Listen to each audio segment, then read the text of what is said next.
Hello and welcome to episode 2375 of Effectively Wild, a baseball podcast from FanGraphs presented by our Patreon supporters. I am Ben Lindbergh of The Ringer, joined by Meg Rowley of FanGraphs. Hello, Meg. Hello. Well, like Pete Alonso after he hit his walk-off on Sunday, we feel like we're surfing on top of a dragon because it's a new week. We have new baseball to banter about.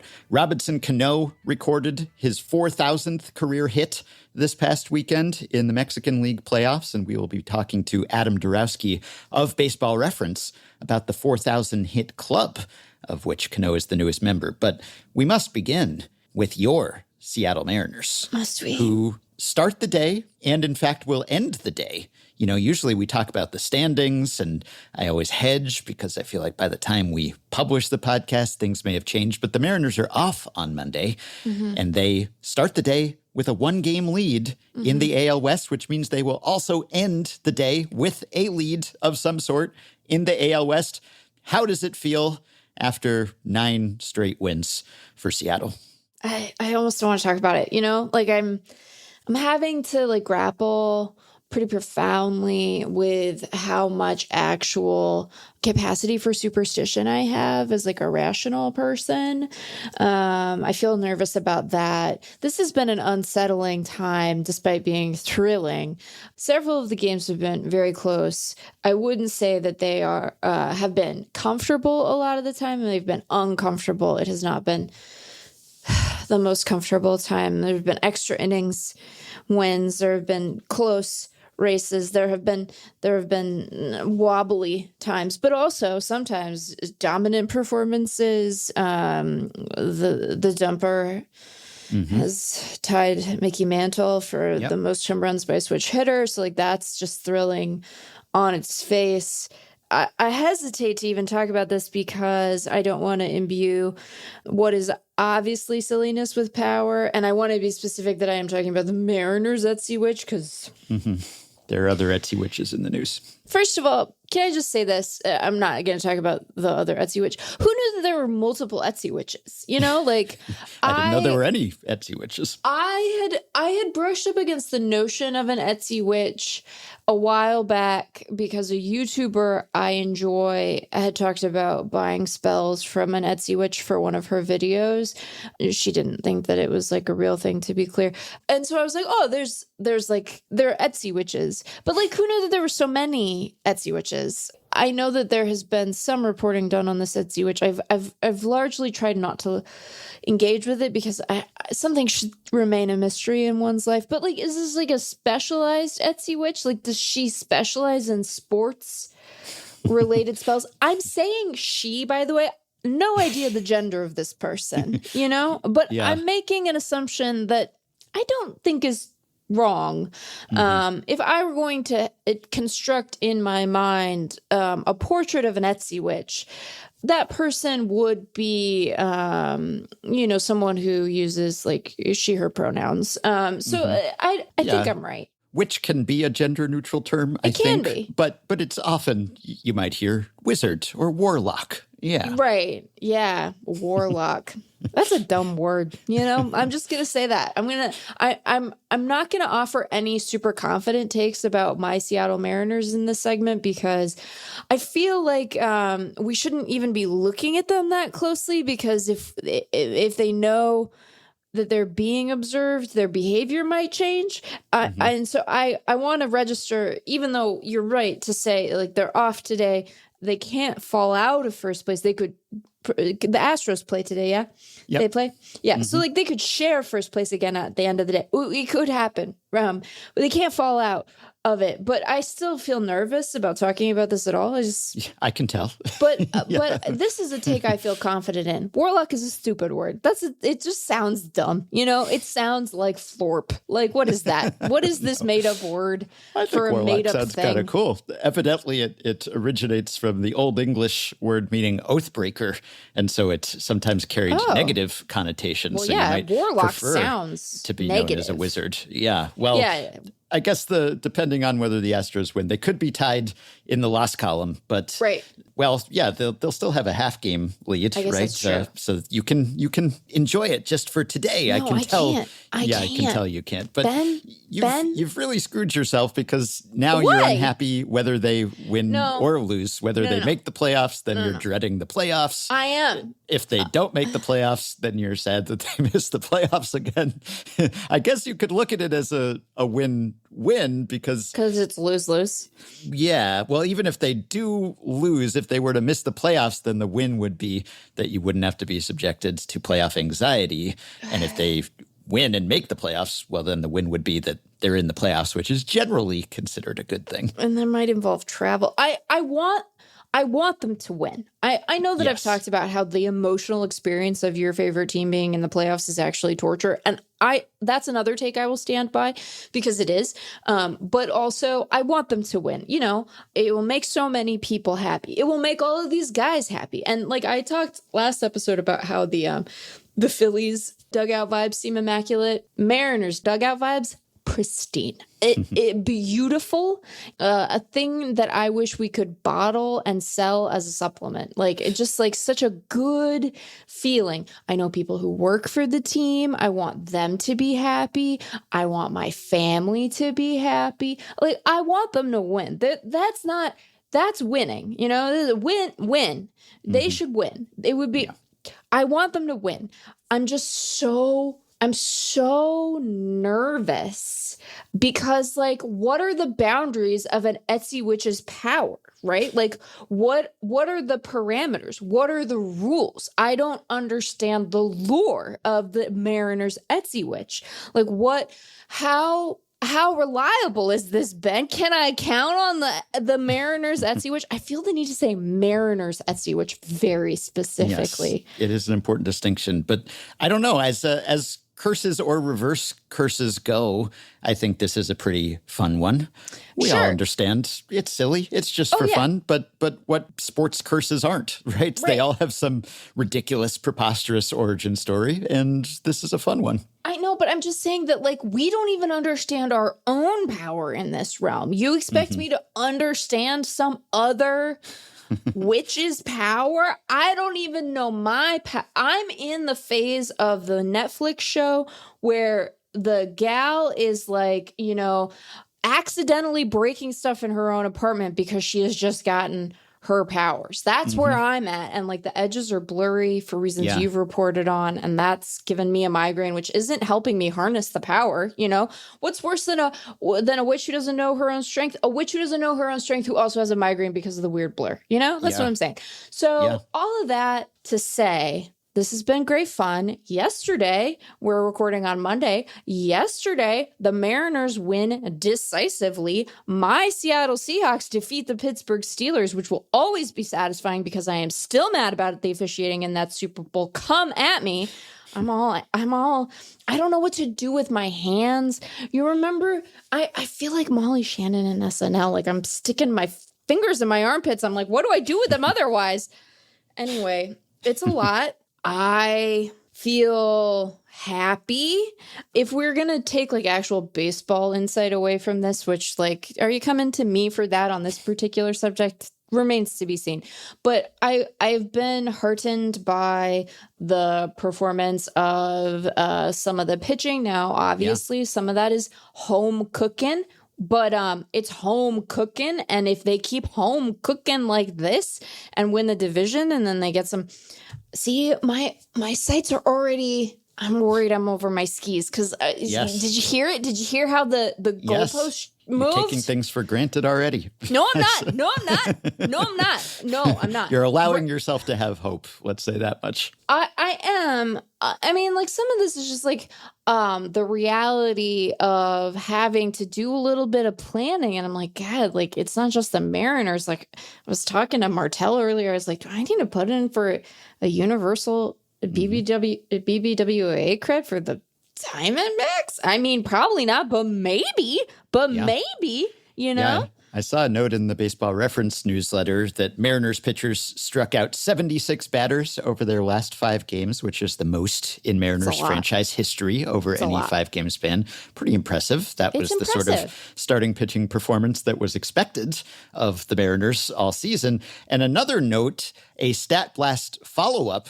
Yeah. Such is the power of the Etsy Witch that the Mariners have now done something that they hadn't done for almost 35 years. So on episode 1723, we did a Stat Blast about the fact that the Mariners had not had an undefeated, quote-unquote, perfect homestand since April 1991. And we ran a bunch of stats about homestands and road trips, and it turned out that the Mariners had, by far, the longest perfect homestand drought. This was, I think, defining a homestand as 4 games minimum. Okay. So every team at that point when we did this Stat Blast years ago had one as recently as at least 2002. And then the Mariners hadn't done it since 1991. Cool. And we got multiple emails this weekend, including one from Patreon supporter Shane and one from listener Steven, who was actually the original emailer who inspired that Stat Blast way back when, to say that the impossible perfect homestand is finally possible because the Mariners just went 7-0 at home against the Cardinals and Angels. So they did it. And look, Cardinals and Angels might something to do with it, sure. Eagle-eared listeners might clue in on that. And here's where I'm going to be honest. It's like, yeah, this was very encouraging. They pitched well. They hit well. They had a couple of squeakers because that's apparently the kinds of games they mostly play. But the pitching was equal to the squeak, and you know they rallied back in each of those Cardinals games. But sure, were they aided by the fact that they were playing a diminished Atlanta Braves, that they were playing a not very good St. Louis Cardinals, so mid that we've barely mentioned them this season? Just like disastrous Angels. That team, Ben. It's rough, yeah. You know, I'm out here talking about how the Mariners vibes are good.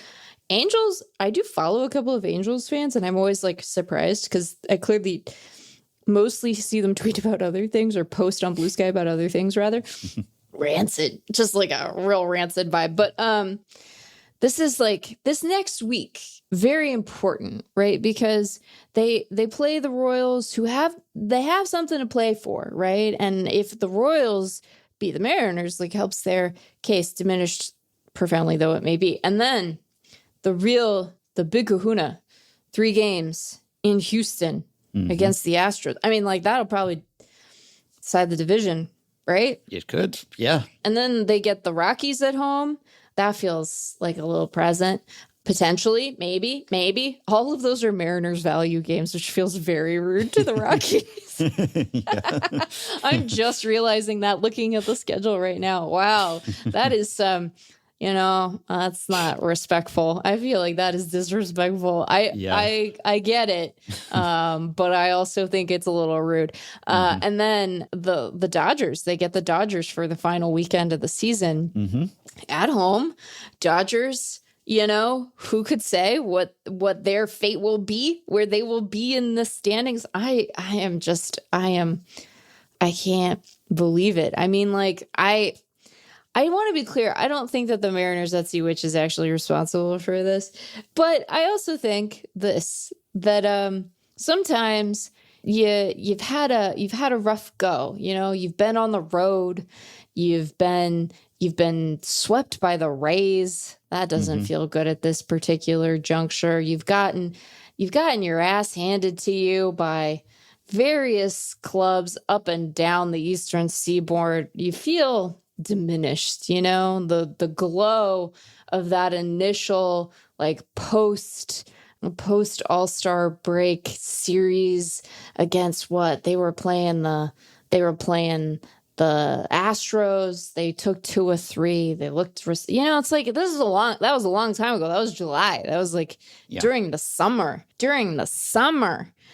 It's almost not, it's not even summer, technically. It's barely summer here anymore, Ben. I'm afraid to say this too, because I'm just like potentially jinxing every source of happiness in my life right now.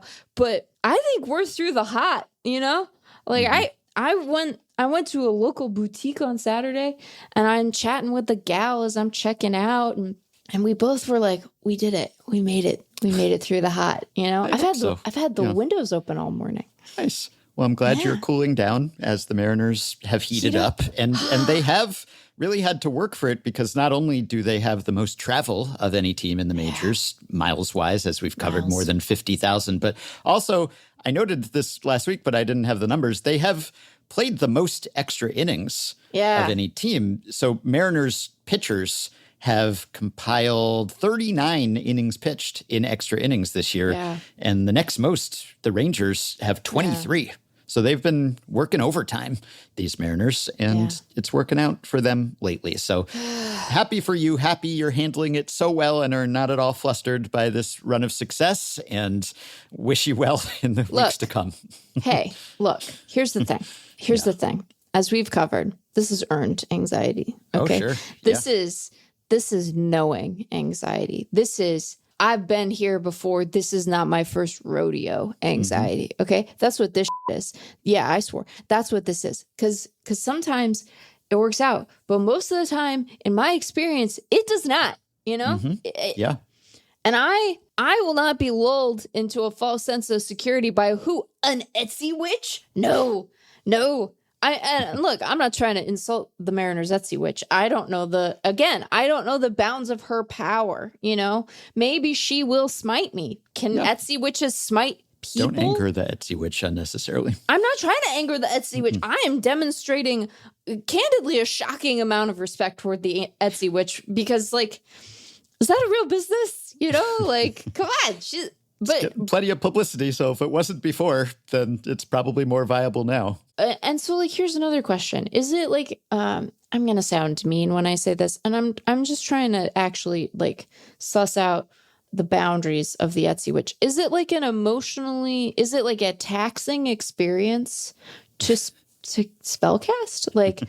Is she still taking orders, or is she I gotta recharge? All of my efforts are being funneled into these Seattle Mariners. By advertising the Etsy witch, have we undermined the Etsy witch's power over the Seattle Mariners? Are her magical attentions now going to be fractured? Spread too thin. Yeah, she's toward drained. Other sports franchises? Again, the Mariners Etsy witch. Mm-hmm. Well, maybe it's the mustaches. They're all growing and not the Etsy witch at all. Who knows? Really variable pulling off of that mustache across the Yeah. So if and when the Mariners make the playoffs, we're not taking anything for granted here. We're not taking anything for granted here. We Effectively Wild, are so nervous. We are sweating. Yes. Sweating. And this is not really a victory, but it's a moral victory, a victory of sorts, that this is the latest in a season that the Mariners have held sole possession of first place since 2001. Which was a notable year for that franchise. Don't ask me how it ended, though. Yeah. I can't remember. I can't recall. The end of yeah.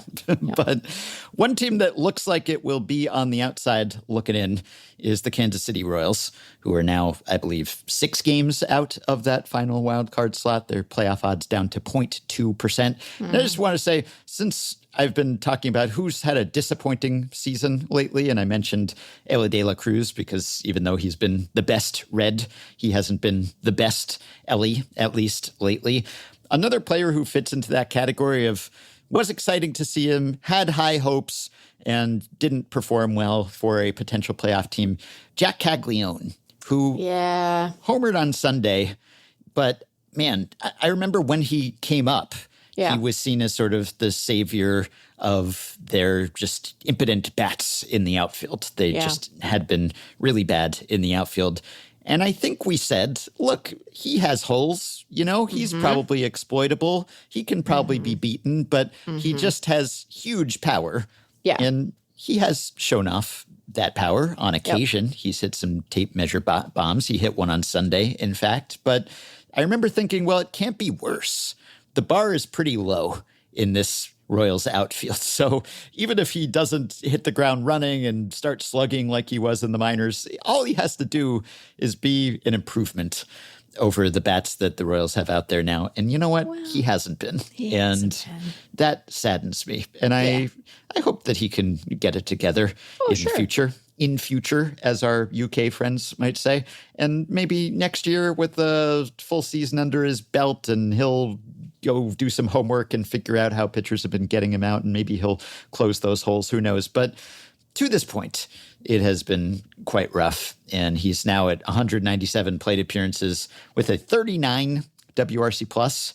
So he's batting 151. That's not very good. No, it's not great. And somewhat surprisingly, he hasn't really struck out that much. In fact, he has a below league average, as in better than league average strikeout rate.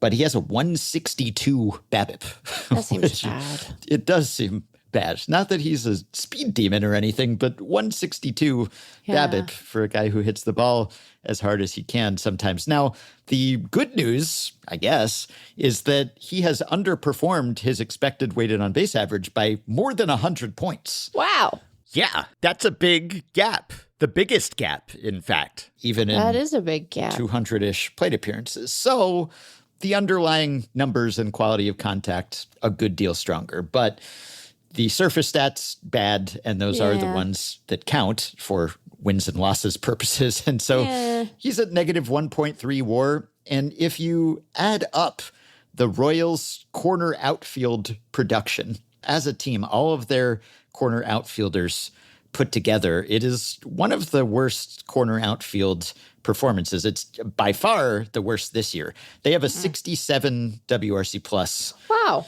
Yeah, all their left fielders and right fielders put together, 67 WRC plus. The Pirates are second worst at 81. Never great to be that much worse than the Pirates offensively. The FanGraphs splits leaderboards that make this easy to look up go back to 2002. And if we exclude 2020, then the only worse WRC plus by a team's corner outfielders belongs to the 2004 Royals. Oh, no. Yeah.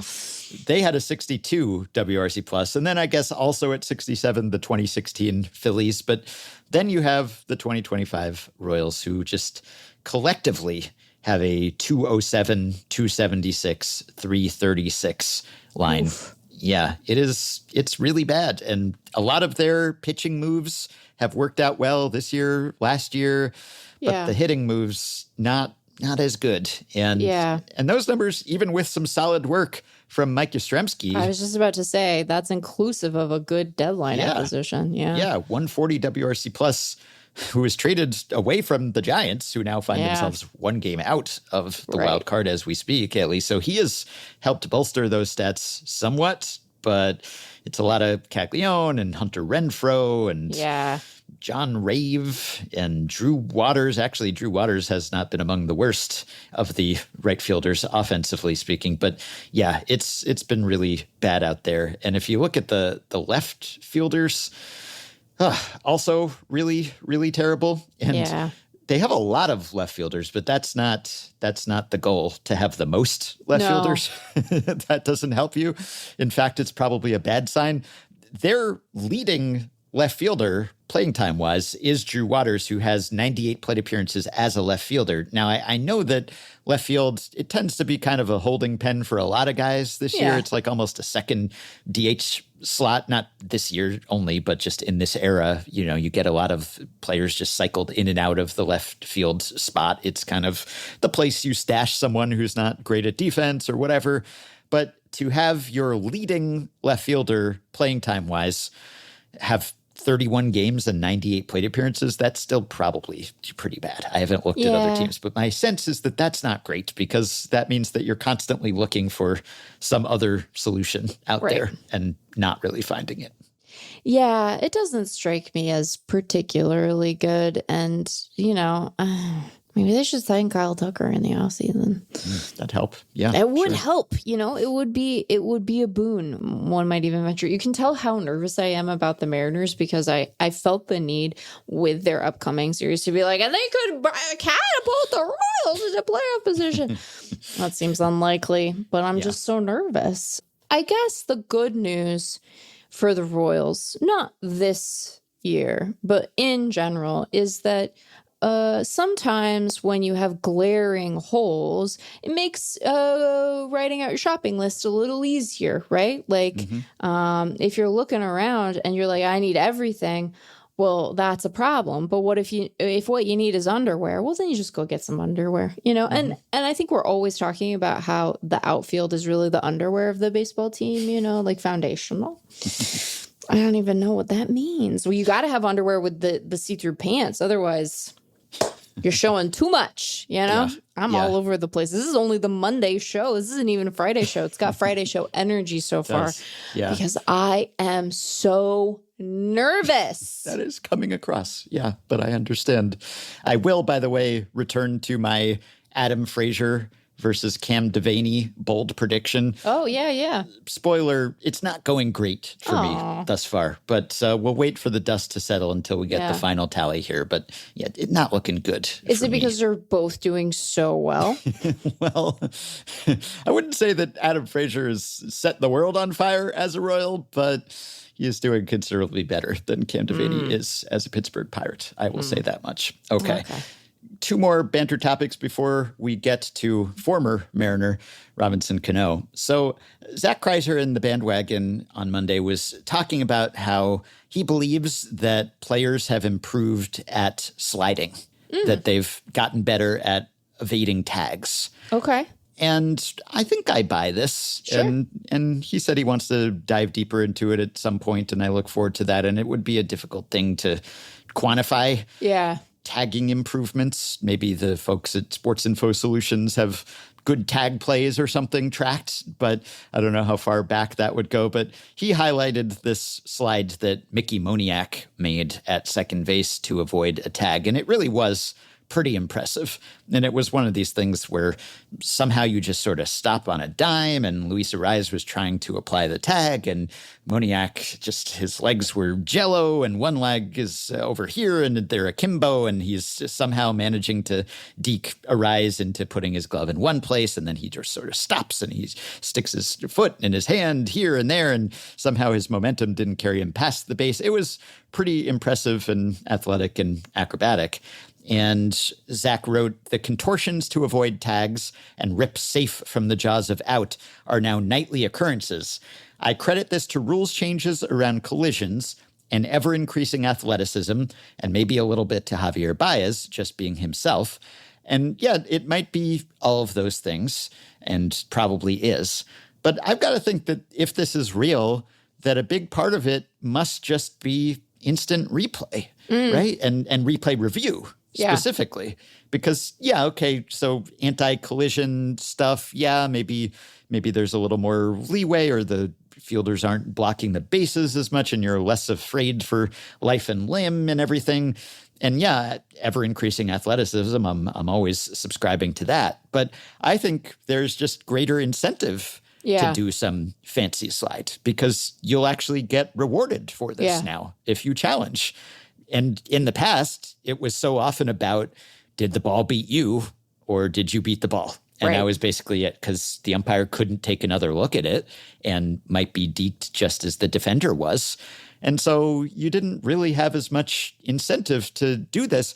In fact, you could argue that it slows you down to do one of these fancy slides. Like, maybe you look like you got there faster if you just kind of go in no holds barred and you're not slowing down to do some fancy footwork or handwork. So I think this rewards those kinds of contortions, because you look at it slow down and you can tell, how about that? He actually, if you do get thrown out, you can get that overturned if you're deserving. And so now I think there's really reason to perfect that art. And I guess that also means that there's reason for fielders to be more careful and diligent in applying the tags, because just getting it in the general vicinity before the guy reaches the base is not necessarily enough now. But this is I think kind of a classic example of, once you can either quantify something or track something or just notice it and be rewarded for it, then people are going to dedicate themselves to that art.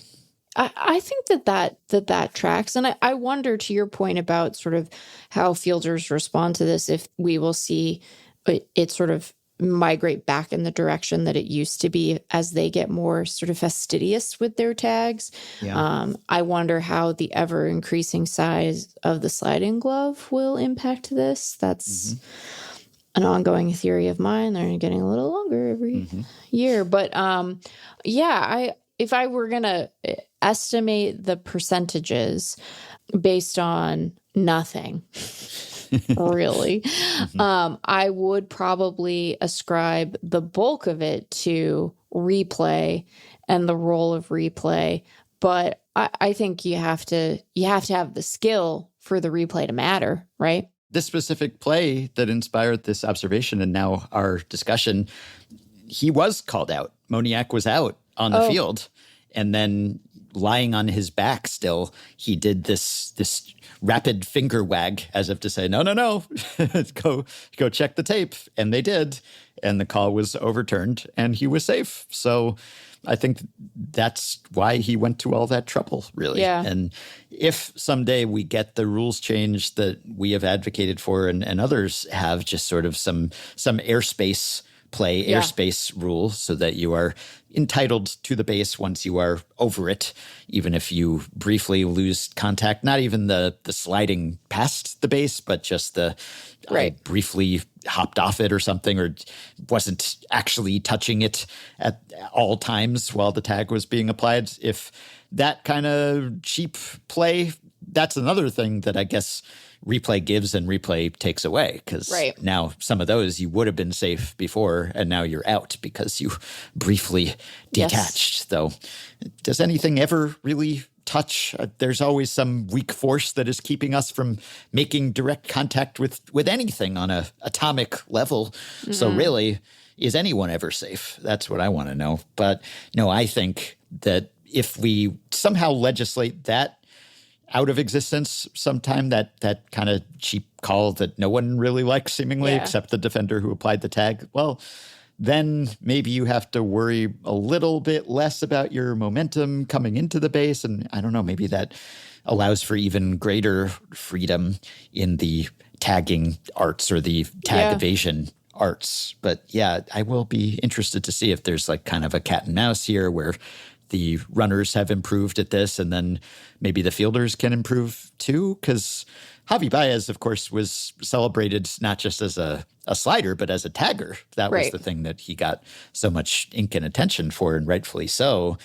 I guess when you're receiving a throw, there's like a little less latitude there, because often like you can't see exactly what's going. It's bang, bang. And, you're kind of a prisoner of where the throw goes. So your primary goal has to be just catching it. And so if the throw is a little wide or whatever, then there's only so much you can do as a fielder. And then you just have to sort of slap the tag on there. So it's probably a little less maneuverability, I guess. It's like, well, you're the defender, so you're in the reactive stance there. It's like, you're trying to adjust to the runner's movements and trying to anticipate, where's he going to go? Oh, no, he's going over there. Got to place my glove over there. And you might not have much time or capacity to do that because you're trying to catch the ball and turn and keep track of where the runner is and everything else. So maybe it would be tough to keep up in the tag race there. But I do very much enjoy this. This is one of my favorite types of baseball play.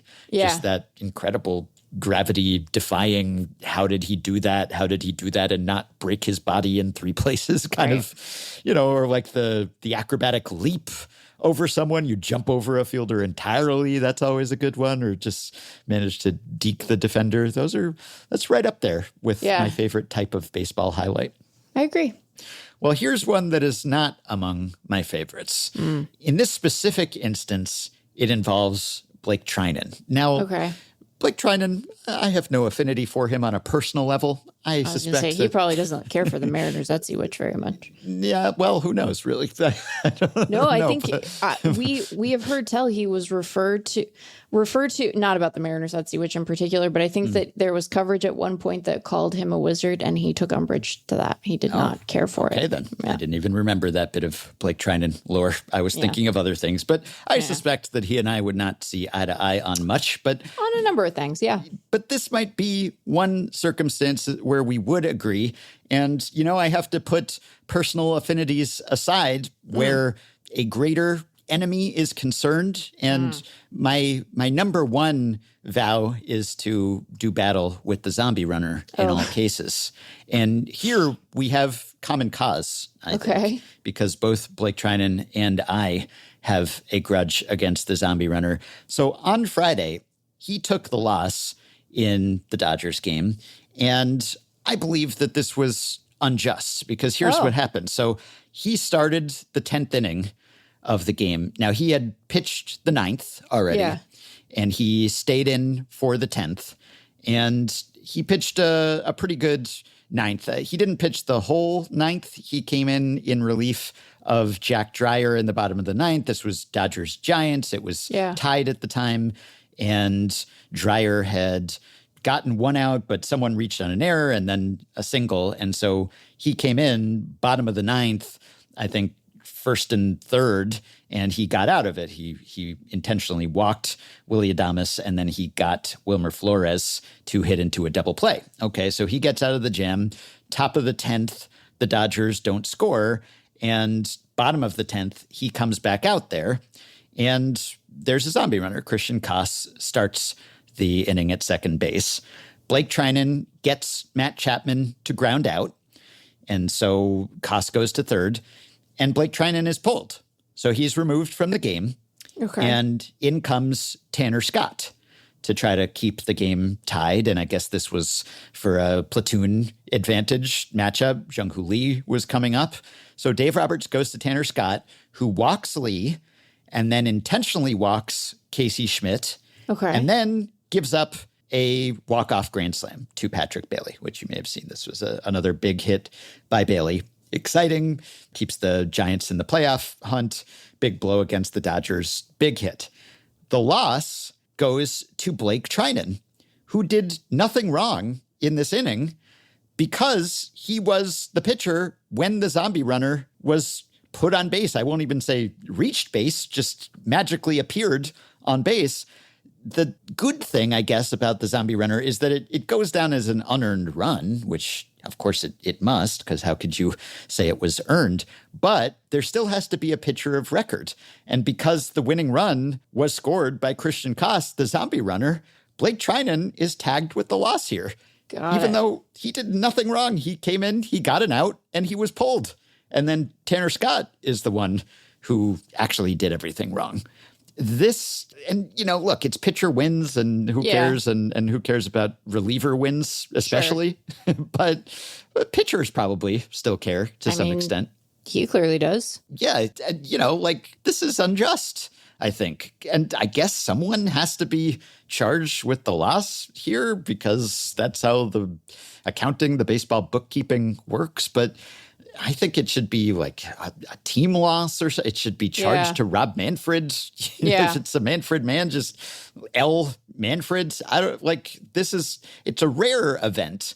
And I actually asked Michael Mountain, Patreon supporter and listener, to look this up. So sort of a quasi-stat blast here. And he used his RetroSheet database to look at how many times this has happened entering this season, because RetroSheet is not out for the current season yet. But from 2020 through 2024, as far as Michael could tell, this has happened 10 times that 10 pitchers have been hard luck losers in this very case, where they started the final inning, they did not allow a base runner, then they were pulled, and the zombie runner scored, and they got stuck with the loss. So 10 times this has happened. It actually happened 5 times last season and 4 times in 2023, but 0 times in 2021 or 2022, which is interesting. I don't know if it's just random or something has changed about extra innings in that time, but I guess you could say it happens a couple times on average per season. It's a rare event. Yeah. And I'm glad that it's rare. But however rare it is, when it happens, I must speak up.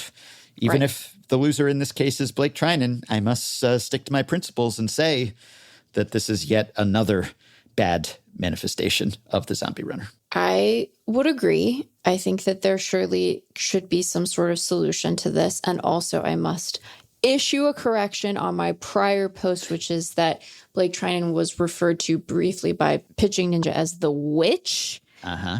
And that was what he objected to. I did not misremember his objection, but I did misremember the nickname, which is the witch, which is even more in keeping with the Mariners Etsy witch, if we're being honest. Maybe you would have preferred Warlock. I don't believe so. Someone asked Pitching Ninja about that, and he rejected the notion out of hand because Trinan has a religious objection to the whole notion. And so I don't think that a sideways shift into Warlock would be satisfactory to him. Got it. So that's the deal with Blake Trinan and witches. Glad we straightened that out. But we do agree that this is just justice gone wrong, that a pitcher who does nothing wrong. And I've talked before about another thing I hate about the zombie runner. There's a long list, but I particularly... I love how you say I talked before as if there was one time. I can't remember which episode it was. When you raised an objection to the zombie runner as if it is not a running theme of the show at this point. I've got a little lighter on that this year, I guess, just because I've registered my objections so many times. They haven't changed, to be clear. I'm no less confusion. Aggrieved, but I don't want to be too repetitive. And fortunately, we're almost at the stage where the zombie runner disappears because we're about to get to the postseason, fortunately. I know. Didn't we? I think we got through all of last year's postseason without an extra inning being played, as I recall. I felt cheated because I want to see some actual extra innings baseball go on without the zombie runner unsullied by the starting runner on second base. And so we demanding. did not get that. Yeah. But this is really, I think, unfair because especially, with the 3-batter minimum, this can only happen at this point if you were pitching the prior inning already. And probably that means that you pitched decently well in that inning, because if you hadn't, either you would have been pulled or the game would be over, or both. So probably you did some decent work just to get the game to that point, as Trinan did. He got out of a jam and extended the game, and for his trouble, he gets a loss through no fault of his own. What I was going to say is that one of my other objections on a team level to the zombie runner is the kind of game where no one actually does anything wrong, because you start the inning with a runner on second, and then it's entirely possible for the pitching team just to get 2 outs and lose. Like you can just have someone hit a ground ball and the runner advances, and then there's a sac fly or something, and that's that. You lose. That doesn't happen very often either. We ran down exactly how often it happens, but each one wounds me.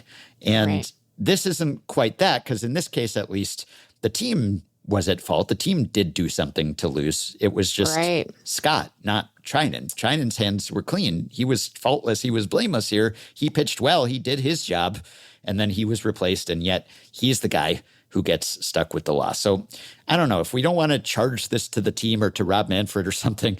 I mean, I guess it's easier in this case because Scott allowed multiple runners, including ones that he had put on to score. So in this case, I guess you could almost just skip the zombie runner. Yeah, it was a grand slam. And so, like other runners scored that were Scott's responsibility too. But there are many times where the zombie runner would score and that would be the game. And so that has to be charged to someone. I don't think it should be. I am with you, and like you, I feel comfortable speculating that this might be one of the few points of commonality that I share with Blake Trinan. So there you go. It's good to find the things that bring us together, even when they're so small. Yes. And, people use these edge cases to chip away at the zombie runner. And I think the entire idea is just so fundamentally flawed that we don't even need to speak to specific instances that show how absurd it is. But this is something like when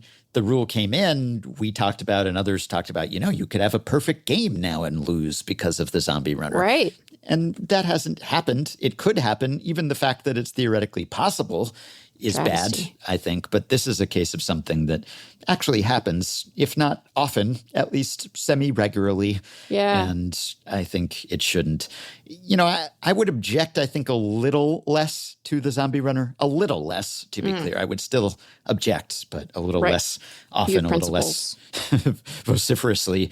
If the runner started at first base, because you know, that wouldn't do as good a job of achieving the goal of shortening the game by increasing scoring in extra innings. But if you put the runner at first instead of second, then at least the defending team would had to do something wrong for that runner to score. Because as it is, as I just noted, like you can just get outs and that runner can come around and score anyway. If the runner started at first, then they could not score just by advancing on 2 outs. And so you would have to allow a hit or make an error or a wild pitch or a pass ball. Like there'd have to be some sort of miscue on the defensive part in order for that runner to score. And that would be a little less objectionable to me. People also find say it so galling. Yeah, you know, people say, well, what if we just waited a couple innings to start this? If it weren't in the 10th, but it were the 11th or the 12th or something, yeah, that'd be better. Almost anything would be better. Or people will suggest other ways of ending a game, and most of the time I'll concede, yeah, that's better. It's still worse than just ending it in a tie, as far as I'm concerned, or doing what we used to do and just actually playing the game to completion. Either of those would be fine with me. But yeah, if we were to just ameliorate the harm of the zombie runner without doing away with it entirely, we could either delay, just postpone the start of this practice, or make it first base instead of second base. Though I guess the second base method, you know, they're both fundamentally breaking baseball. Just a thing that really is kind of core to the game, that you can't just be on base without having done anything to get there. And so once you break the seal on that, maybe it's okay to start at second, because at least then it'll achieve the goal more or less of getting the game over more quickly. Whereas if you started at first, then you'd still have that slap in the face of the sport, but also the games would go on longer anyway, and you wouldn't even have achieved as much. But I'm still in the camp that knows that we're never going to do away with this probably, but at least as long as we draw the line at the postseason and we keep the game lengths in check with the pitch clock and everything else, that I do still feel like if we had put the pitch clock in place prior to the zombie runner. I agree. And if it hadn't been kind of shoehorned in as a pandemic measure at first, then I think we could have escaped its use in the majors entirely. Because if we hadn't had kind of the fig leaf of, oh, it's for safety and, you know, not wanting to have super long games in the shortened season and everything, and not wanting to strain the pitching staffs even more in the 60-game season, between that and also it being pre-pitch clock so that there was more incentive to keep the games shorter, then I'm not sure that there would have been the will to make this happen, even though most of the direct stakeholders, the players, the broadcasters, the media members, at least many of them, the team owners, et cetera, are probably for this. I think that the biggest issue that you have, and there's no getting around it, but you can't get around it, is that the people who most like the zombie runner are the players. Yes, it is a sticking point. They want to get out of there, man. They're tired. It's not that they don't want to pitch. It's like, it's how long you want me to go already. You know, this is the sort of rationale that they bring. And so I think you're just going to always be swimming sort of upstream because of that. Not much doing, unfortunately. And, you know, I don't agree with it. You and I are aligned on this and many other things, unlike the two of us and Blake Trinan, where, again, the universe is quite small. But I think that it's always going to be a problem that you don't have player buy-in for traditional extra innings. And I think that the place where you're really going to find defeat, and this is something where we have to maybe make some tough decisions about our priorities. You and I, and many others are of the opinion that part of how we can push back against the imbalance that has emerged between offense and pitching is to limit the size of pitching staffs. You're never going to achieve that goal with traditional extra innings. I'm sorry. You're just not. Now, is that right? clearly I have an opinion that it is not right. But is it, I think the reality, I do think it is the reality. So what do you do with that, you know? Well, we keep up the fight. We don't go gently into that good night. We continue to rant about it periodically for those who care. Okay. Yeah, for sure. All right. Let's take a quick break, and we will be joined by baseball researcher and baseball reference design expert Adam Dorowski, who has researched players who have 4,000 professional hits, asterisk, and at the bottom of the asterisk, in certain leagues and competitive contexts, which Adam will explain in just a second. But Robinson Cano is the latest member of that august group. I know it's not August. I said August. It's September. But he has 4,001 hits. And we will talk to Adam in just a second about how significant that is. Dijimos que eran 6 zurdos y 3 derechos. ¿Quiénes han conectado los home runs? Y aquí en 3-2 sale la línea que va de hit a jardín central. Sencillo para Cano. Y esto no solo representa su hit número 50 en postemporada con Diablos. Es el hit 4000 de su carrera, tomando en cuenta todos los niveles de béisbol en donde ha jugado y de manera indistinta, sea playoff o rol regular. On Saturday night, a 42-year-old Robinson Cano, still wearing his familiar number 22, became member number 22 of the 4,000 Hits Club. And on Sunday, he upped his tally to 4,001 as his Diablos Rojos repeated as champions of the Mexican League. During the regular season, Cano batted .372 with a .999 OPS, which was actually down from his .431 batting average and .1114 OPS last season. Granted, the Mexican League as a whole batted .295 with an .844 OPS this year. So if you want to remember what high batting averages look like, look south. But even with his measly sub-400 average, Cano added 137 regular season hits to his career total this year, which, combined with his postseason production, gained him entry to an exclusive group, which we know about thanks in part to Adam Dorowski. Adam is the executive director of design at Sports Reference, a parent company of Baseball Reference, and he's one of the leading research minds behind the 4K Club, which he presented on at the SABR conference this past summer in collaboration with Scott Simkus and Von Spalding. He's also our guest today. Adam, welcome. Hey guys, how you doing? It's very nice to see, to hear from Ben and Meg today, and this is great. I almost feel like congratulating you on Cano's milestone hit here because you were so invested in it and you did so much to bring attention to it. You would not be the only one to do that. And now I kind of have let what am I going to do with my life now? I'm going to find something else to take that time. I didn't expect myself to get so wrapped up in it, but there I was watching every pitch and hanging on to every at-bat and found myself rooting for the Diablos Rojos. It was a lot of fun. Well, you got to dig deep into the data and find number 23 because we know he's out there somewhere. We'll get into that. So tell us about the origins of the 4,000 Hit Club as a concept, as something other than the sole province of Pete Rose and Ty Cobb. How did this idea originate and how did you join the effort? Yeah, this idea kind of originated back in 2013, actually. Scott Simkus, who you mentioned before, he's part of the Seamheads Negro Leagues data team. And he wrote an article when Ichiro passed 4,000 hits when you combine his major league totals and Japan totals. And I remember finding that article at that time. He wrote it on saber.org, and he noted that Ichiro was one of 9 known players to do it. And this was across all leagues, including postseason.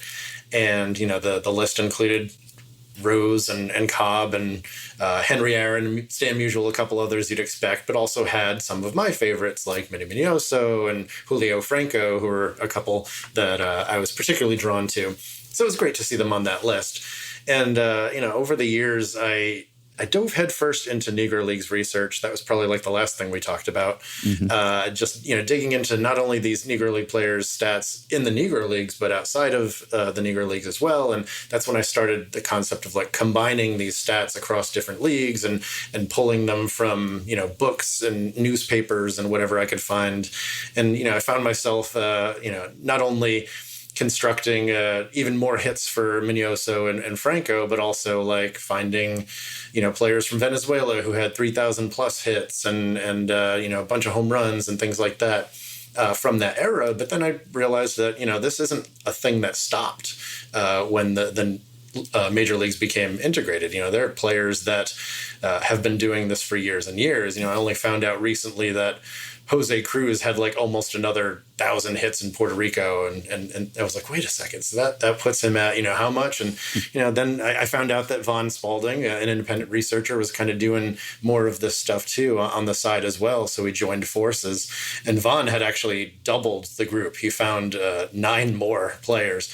Well, I guess we both kind of stumbled upon one of them, and then he found a whole bunch of others that I didn't even know about. So Scott joined with us, and he wrote another updated article with the now 18 members of the 4,000 Hits Club. And even since then, we've found 3 more.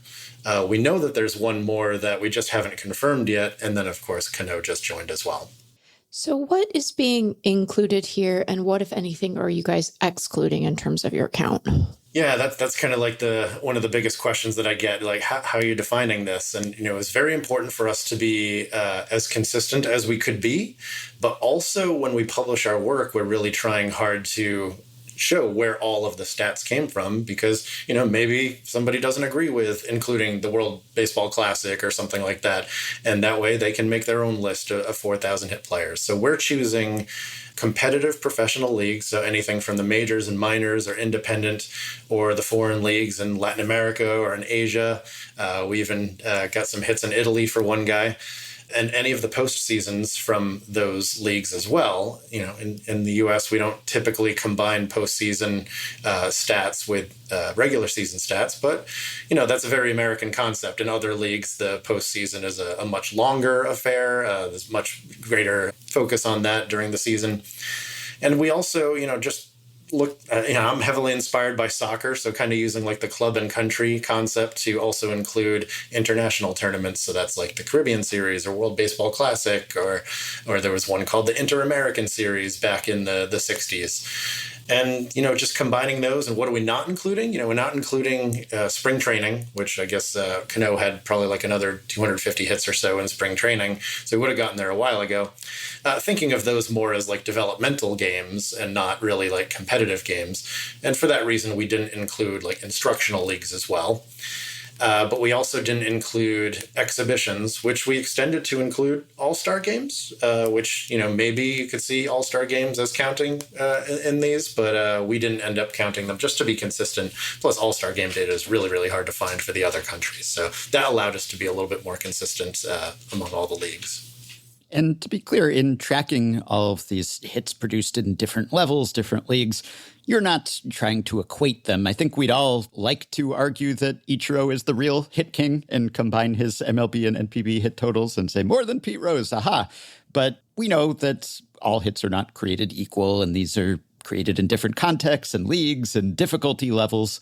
But you are trying to recognize that baseball is broader than just MLB or just AL and NL. So is that the purpose here, to have a more expansive definition or appreciation, at least, of professional baseball? Certainly, yeah. This is not a list of the 22 greatest hit getters or whatever you want to say it of all time. This is a different type of list. It's a group of players who, in some cases, just played a really, really long time. In some cases, they played in many, many different places, just compiling a few hits there. And before you knew it, it added up to 4,000. It's really just a different way of looking at it. We're not trying to rank players. We're just trying to identify players who did a cool thing. And sort of to that end, obviously we've already named some of them, names on this list that will be very familiar to our listeners, but who are some of the folks who you view this as an opportunity to sort of highlight a career and maybe a life in baseball that the average fan wouldn't be aware of? Yeah, the title of the Sabre talk was Julio, Mignoso, Ichiro, and Carrillo, with a question mark, because Matias Carrillo, who was a original Florida Marlin, was a name that jumped out to me because I'd literally never heard of him. He played a couple seasons with the Marlins. I don't know. Some listeners might remember this guy. He played 3 games with Milwaukee a couple years before joining the Marlins, but never made an at-bat. And I was shocked to find he had over 4,500 hits. He had over 500 home runs and over 600 steals. And, he's the only guy other than Barry Bonds that we know of to have 3,000 professional hits, 500 professional steals, and 500 professional home runs. Like him and Bonds, that's it. So it's like, and Matias Carrillo, it's like, who knew? Like that was so exciting to find this out about this player who did not play all that long ago. And he did this and we didn't, I'm sure there are plenty of people who know about it, and especially in Mexico, and he's celebrated there. He's a Hall of Famer there. But I just wanted to, bring some of those names to the U.S. as well. Yeah, you have 4 members of this club, I believe, who never played in the U.S. majors. You have Hector Espino, who I want to ask you about in a second, and Jesus Summers, Teolindo Acosta, Nelson Barrera. But I think my favorite, even more so than those guys, were the few who played in the American majors, in the AL or NL in many cases, but played so briefly or in such an undistinguished way there that you would never know. And you mentioned one of them, or Robert Perez, for example, who played for, parts of several seasons in the 90s, mostly for the Blue Jays and some other teams. But you probably wouldn't remember him, and you look at his MLB hits total and it's low, but then that turns out to have just been the tip of the iceberg. And there's just so many hits below the waterline there that you have discovered or unearthed here. Though I suppose some of those players who might be sort of obscure for fans of MLB probably would not have been in their countries or whatever league they did excel at. Right. That's the really interesting group. Like, you can almost understand, like, oh, of course I don't know Jesus Summers because he never came to the U.S. at all. Yeah. But then you see a name like Vic Davalillo and you're like, wait a second, he had 4,000 hits? That's like the journeyman, professional hitter guy. And you dig in, it's like, holy cow, he played 30 seasons in Venezuela and, played in Mexico and played, extensively in the minors as well as his 1,000 or so hits in the majors. And it's so fun to put those together. Another interesting one was Cesar Tovar, who a lot of people know for, playing 9 positions in a game. But he also had like 1,000 plus hits in like not only Venezuela, but the U.S. and then a bunch in the minors, a bunch in Mexico, and all added up. So the top names on the list are mostly well-known, lots of legends here. But I do want to ask you about number 2, who I just mentioned a second ago, Hector Espino, who is one of those guys who never played in the U.S. majors, but has the second most hits of all time as you are accounting for them here. So tell us about his career and his total of 4,770 hits. So he's 86 behind Rose. We think he's 86 behind Rose. What's interesting about Espino is we were missing all of his hits from the Mexican League postseason, which only started in 1970, so it didn't include his whole career.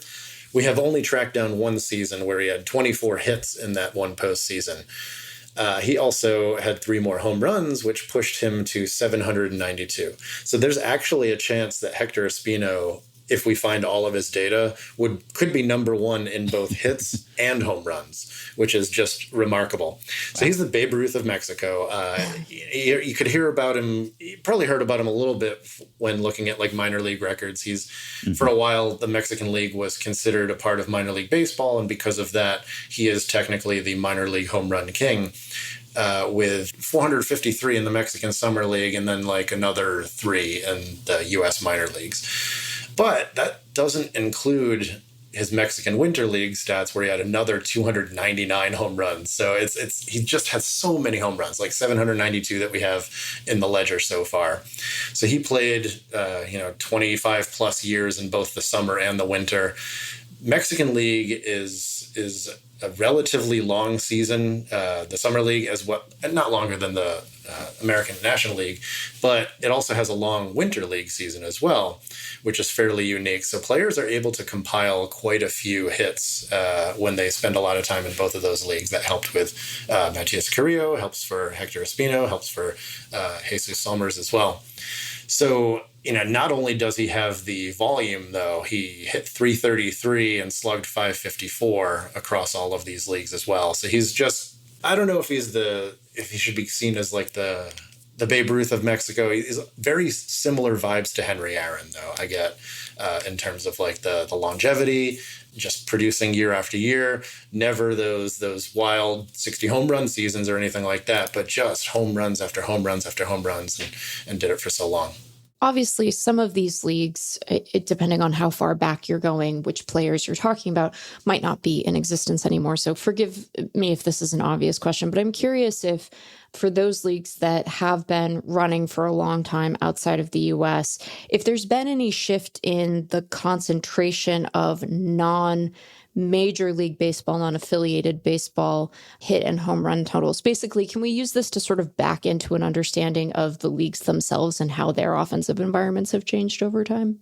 You know, that might be something that we could do if data was a little bit more readily available on like a league-wide aspect. And right now it's been really tricky. Like, one of the questions I get too is like, why aren't all of these hits for these players on Baseball Reference, for example? You know, that's my day job. You're just too busy with this to add them in. Like, where would you find the time? I mean, you know, on the register portion of Baseball Reference, which is what we call like the non-major stats area, you know, usually we're pulling in entire leagues worth of data, which Sure. I just don't have these in a readily available format right now. There's some seasons from these leagues. That's where I was able to get a lot of Robert Perez's stuff, like even his games in Italy. But going back further, that data can be a little bit more sparse, and it takes a little bit more investigation to find like the specific stats for like a Hector Espino, or there's another guy that we're still trying to track down his 4,000th hit. He played in the very first season of the Mexican Winter League, and we know that he led the league in at-bats, but apparently no other records survive. So we're trying to track down. He must have had plenty of hits in that season, but I haven't been able to get them yet. But I've been developing more and more contacts in Mexico, you know, in some of these other places as well, to try to track down a little bit more. That's how I got that one season of postseason data from Hector Espino. So hopefully there's more. Would you say that the key to becoming a member of the 4,000 hit club, obviously in some of these cases, it's to be a great Cooperstown caliber player, but would you say anyone qualifies as kind of a compiler? Can you compile your way to 4,000 hits, or do you have to have been a star somewhere at some point to get into that rarefied territory? I mean, you do have to be a star, but I guess if there's one guy, kind of hate to do this, but you know, Jesus Somers is the one guy who never played in the U.S. at all. And he also happens to be the only 3,000 hit man in the Mexican Summer League's history. But if you look at his career totals, I mean, he did have 4,330 hits and 323 home runs, but like on a batting average and slugging percentage basis, we're looking at 274, 392, that type of thing. So he's not, you know, you look at a guy like, you know, even Julio Franco, people don't see him as a Hall of Famer. During this process, I've evolved my stance to actually see him that way. But, you know, over his entire career, we're looking at like 308 and 438. You know, Julio Franco, 334 home runs, 597 steals. Like, you add all this up and you get these incredible numbers here. So I guess I would point to maybe the weaker link being Jesus Somers, but, you know, you also have, you know, there's a good number of players who didn't actually play in the major leagues here, but I think that they were very, very strong players in their leagues. So it's a good question of like, you know, league quality and you know, how does 4,000 hits here translate to 2,500 here or something like that. That's not really work that we've done. We've just mostly been focusing on the raw totals just to kind of see the cool things these guys have done. On Franco, I never know quite how to pronounce it. I always used to say Franco. Now I question that. But are you reevaluating that just based on his holistic career or his actual MLB record? For him, it's actually the MLB record more than anything. I think the key turning point for me was when I realized, well, it's not like, just to take Minnie Minoso. Minnie Minoso was done in the majors at 40 and then played, you know, in the Mexican League. And, you know, he played winter ball beyond that as well. But he was done with his major league career. Major league teams were not trying to sign him. Not to turn this into Julio Franco for the Hall of Fame, but like he left the major leagues several times, you know, not necessarily by choice. Maybe during the strike was by choice. But every time he was so good that they just had to have him back. And he ended his career with 7 sustained years in the major leagues. So the way I look at it is like, if he had never left the major leagues during that time, he's a clear, 3,200 hit man. And that's just the way I choose to view him now as that 3,000 hit man. You mentioned developing contacts in Mexico, and there are these gaps that sort of make it hard to talk about the leagues as a whole. Are there particular gaps that you are still looking to fill? Like, what is your data white whale right now? Mexican League postseason is a big one right now, particularly before, like, I forget exactly what year Vaughn has for us, but the more recent years, it's easier to find in box scores online and things like that. But for Jesus Summers, we don't have any postseason data for his entire career, so he could have hundreds more hits, but we just don't have it. Nelson Barrera is another one as well. Nelson Barrera is probably the opposite of Jesus Summers for me, where he's the guy that I think I'm kind of shocked he didn't have a major league career. Because if Hector Espino is Babe Ruth and Nelson Barrera is Lou Gehrig, like he was right behind him in everything, and just incredible stats, like well over 600 home runs, and he's got much more robust averages as well. So missing all of the postseason for his entire career, we don't have anything there. And it makes me wonder, if there's any players on the outside that we could possibly move over the line if we found their Mexican League hits as well.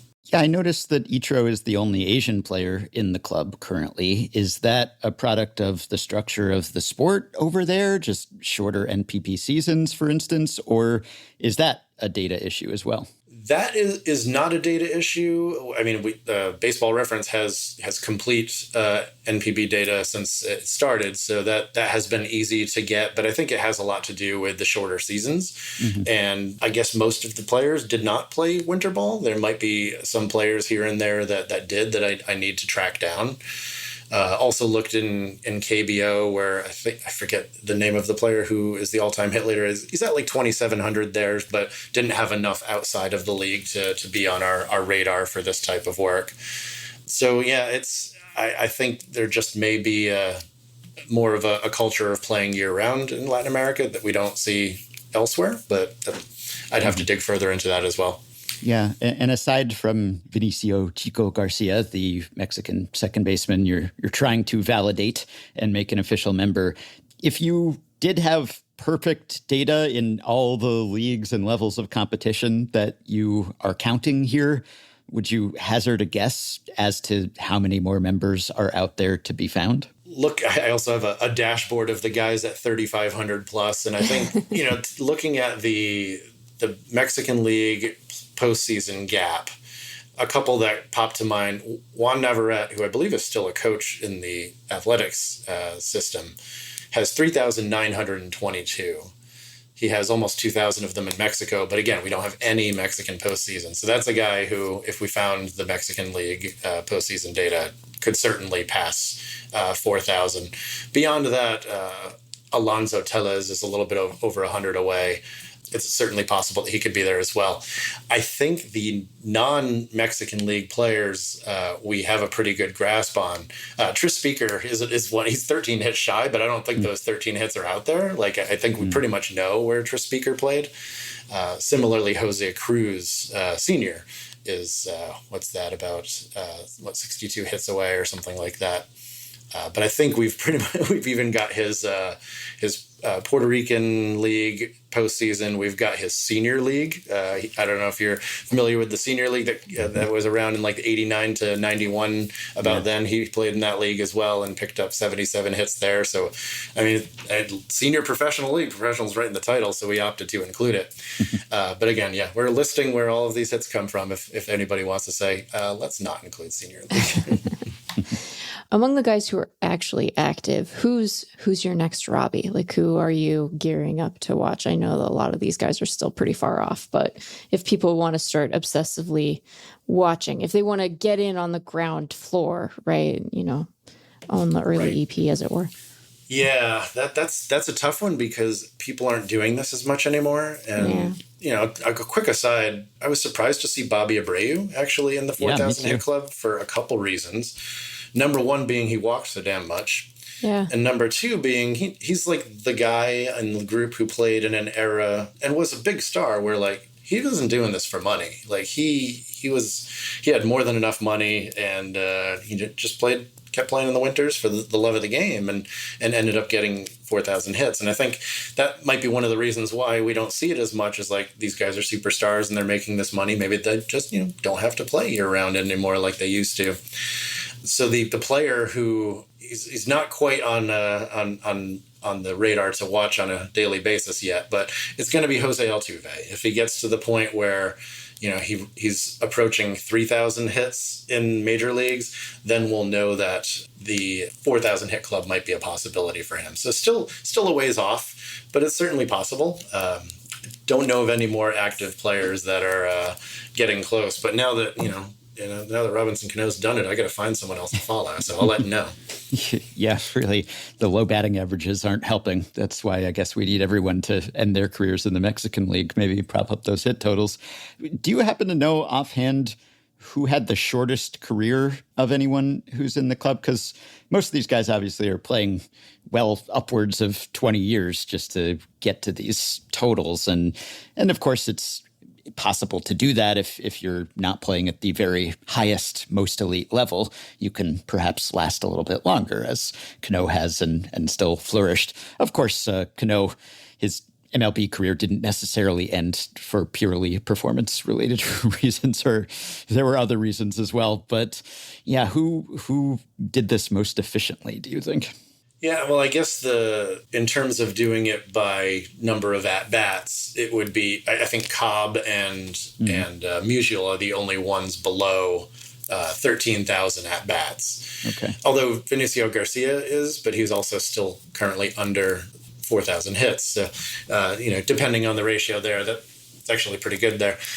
Teo Acosta was pretty efficient. That was a name that you brought up before. He's just over 13,000, but he has one of the top batting averages are the guys that you'd expect or, might, start to expect with Hector Espino, but it's like guys like Ichiro and Ty Cobb. But then I think it's fifth on the list is Teo Acosta at a 320 batting average. So he was pretty efficient as well across multiple leagues. I think he's the one that had 1,000 in the minors in Mexico and in Venezuela, where he is from. I don't know whether any living members of the 4K Club have found out after the fact that they are members of the 4K Club through this research, but Robinson Cano is certainly aware. So tell us about the part you played in bringing that to the attention of the team and evidently Cano himself, because he posted about it on Instagram, right? And he saved the ball. So that'll be somewhere on his mantle, presumably, and that might be because of you.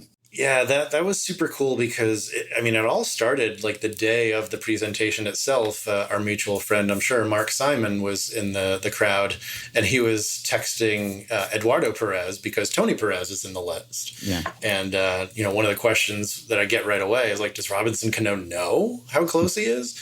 And Mark said he was going to have Eduardo pass that along to Robinson Cano. I don't know if that connection was ever made, but as more time went on, I actually ended up reaching out to Cano's team, the Diablos Rojos, and letting them know what I was doing and that he was getting close in case they wanted some information and wanted to celebrate it for him.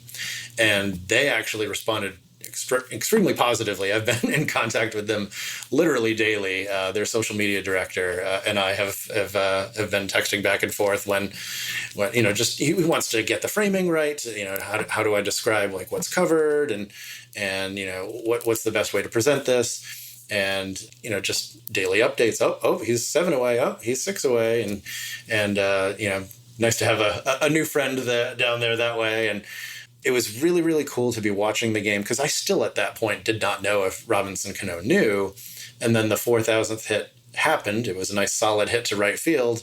And as soon as he gets to first base, he's waving to the crowd. He's doffing his helmet and, they're collecting the ball. And I could see that it really, really meant something to him, which was very, very nice to see because, I can't, I don't want to take too much credit here, but nobody was counting this up to this point, so he didn't even know. Like I think that these guys know. I've played in a lot of places, had a ton of hits, but nobody's really just been combining them.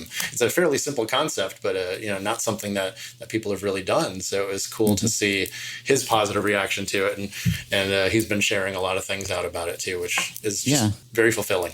Yeah, I wonder how Cano feels about that, because his career in MLB ended kind of in disgrace, and he could have been a Hall of Fame player. I assume he won't be now because of the PED stuff, but Hall of Fame caliber player, certainly war-wise, Jaws-wise. He's deserving, basically, and that's even with the fact that he missed all of 2021 and there was the suspension. And who knows? You could, of course, argue that he wouldn't have been as good as he was without the PEDs. We'll never really know, but he seemed at one time like he could be a lock for the 3,000 hit club, at least the famous one in MLB. And then he ends his career in the Mexican League, where he's a star. And I've always thought it must be nice. Like, maybe the lights aren't quite as bright and the money's not quite as good and all the rest of it, but it's got to be good after you age out of the highest level league. If you just drop down a level or two, you could still be an absolute superstar there, regardless of the circumstances. And, I've always thought that would be a nice second or third or fourth act or whatever it is. Just your way to bow out of baseball is to kind of, you climb the ladder on the way up, and then most guys, they get off the ladder and they retire because they've made their money and everything else. But some guys, they kind of descend the ladder too. And maybe that was more common back in the old days when it was a little more amorphous. The majors, the minors, the distinctions weren't as clear, plus the money wasn't as good. So you might have needed to just continue to make a living, and you might just play long after your major league career was over. So I don't know. I was always a fan of Cano because he came up when I was a Yankees fan, and then he played for Meg's team as well later. And so, we had our hit, it was great. Yeah. So we were both Robinson Cano appreciators, and I'm sort of sad about the way that his career wound down. So I don't know what this means to him, whether this is like redemption or not, but it was clearly a nice moment that he valued. So I'm happy about that. Yeah, just to hear how revered the guy is there, they love him, and it was nice to be a part of it and help them celebrate this for something that's pretty unique. And it just so happened that I was doing this research and didn't know at the time that Cano was even closing in, but it was a nice way to to get a few extra months out of that research that I did. Yeah, I saw some story about how there was a surge in prices of his baseball cards or something because of this, maybe. I don't know how real that was. You could have bought up the whole supply before you did your tallying here and made a fortune. Who knows? But it's good that you happen to be tracking this, because I don't know what his plans are. Obviously, he could continue to play if he wanted to based on his stats this year, but don't know if he will. So if only Tris Speaker had known he was 13 hits away from the 4,000 hits club, if you had been there to do the counting, then maybe he would have stuck around a little longer just to get there. Yeah, and speaking of Tris Speaker, Cano does have another record within reach, and that's the most professional doubles. So if he wanted to keep going, he's at 854. Number one is actually David Ortiz at 899 among players that we know about. Tris Speaker is somewhere in the middle. We're actually missing one of his minor league seasons, so he has like at least 855, but that, again, there's a whole season missing where he was a pretty good player. But maybe I'll have to pass along. And he was originally actually scheduled to play in the Baseball United League that's happening over in the Middle East for one of the teams based out of Dubai, but it looks like he backed out of that maybe because he's not on the roster anymore. Mm-hmm. So the former Yankee has an opportunity to take down the former Red Sox. I feel like that might be actual motivation for someone somewhere. Yeah, that could be a story. All right. Anything that we haven't covered that you care to highlight about any of the players in the club or any past or future research? I mean, up next, I've already started looking into 400 wins. So that's a whole other thing to take a look at as well. Maybe that'll be something that I'll present at Sabre next year or something. Well, we look forward to it. Thank you for the research, Adam, and for coming on to talk to us about it. Yeah, always a pleasure. Thanks for both of you. All right. Relevant to our recent conversation about extremely soft-tossing position player pitchers, I was reading an article in The Athletic about the underarm serve in tennis and how it's morphed from occasional trick shot to legitimate tactic. And as tennis players are serving faster, serving harder, the returning players are standing farther back, and they're now more vulnerable to a soft little serve that bounces a couple times before a player can return it. And of course, this leads to some unwritten rules flare-ups, because players resent being made to look sort of silly in that situation, and so they try to discourage their opponents from using that tactic by trying to portray it as bad form. Well, perhaps the same applies to baseball. We don't see the authentic eephus pitch anymore, not often anyway, but you'd think that the faster typical pitches get, maybe the more it would confuse hitters to slow things down with a little lob. Maybe that doesn't work so well when you're throwing all your pitches 30-something miles per hour, but if you can vary the speeds by 50, 60 miles per hour, well, maybe you'll be onto something. I do wish we saw more real eephus pitches, not just the slow position player pitcher toss, but the real arcing, curving, floating lob. And not just a standard slow curve either, but the real high arcing pitch that just drops in there. Those historically haven't been underhand pitches, though some might call them underhanded. But hey, you could throw underhand, not just a submarine pitcher, but softball style. That's how baseball pitching started. They weren't even allowed to throw overhand. That would really confuse them. And people would probably make fun of it, just like they made fun of Rick Barry's underhand free throw. But hey, it worked for him. And if what we do works for you, then we hope you'll support it by going to patreon.com/effectivelywild